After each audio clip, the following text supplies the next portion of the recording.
박모 씨는 지난 1월 운영해오던 카페를 폐업했습니다. 코로나 유행 당시 약 5천만 원의 정부 보증 대출을 받았는데 원금까지 갚아야 할 시기가 다가오면서 저는 버틸 수 없다고 판단한 겁니다. 결국 보증금으로 대출 일부는 갚았지만 빚은 아직 남아 있습니다. 정부가 보증하는 이른바 코로나 대출은 수차례 연장을 거쳐 지난달 종료됐습니다. 이자만 내는 기간이 끝나고 매달 원금을 갚아야 하는데 경기 침체에 고물가까지 겹치며 부담이 급증한 겁니다. 빚을 못 갚는 자영업자가 급증하자 자영업자 대출 연체율은 1년 전보다 배 이상 치솟으며 8년 만에 최고치를 기록했습니다. 고금리에 대출 갈아타기도 어렵습니다. 앞으로 코로나 대출 청구서가 본격적으로 쏟아지면 또 다른 금융시장 불안 요인이 될 거란 우려도 커지고 있습니다.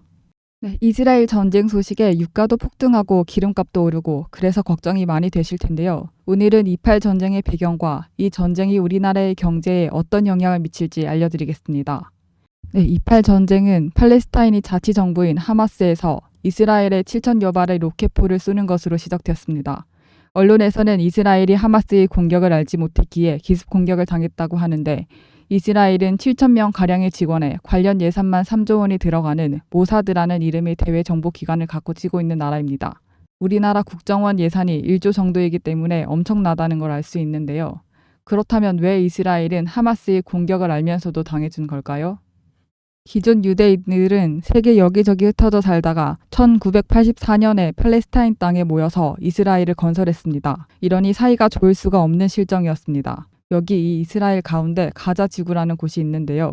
이곳에서 팔레스타인의 무장단체인 하마스가 지배하다가 무력 시위를 하게 된 것입니다. 여기서 이 전쟁이 우리랑 무슨 상관이야? 상관이 없는 거 아니야? 하고 생각하실지도 모릅니다.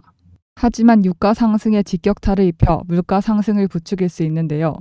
이스라엘이 이란을 공격하면 호르무즈 해협을 막는다고 합니다. 한국의 67%의 원유, 37%의 가스가 이곳을 지나 우리나라로 들어옵니다. 만약 이곳을 막게 된다면 한국의 기름값은 상승하게 될 것입니다.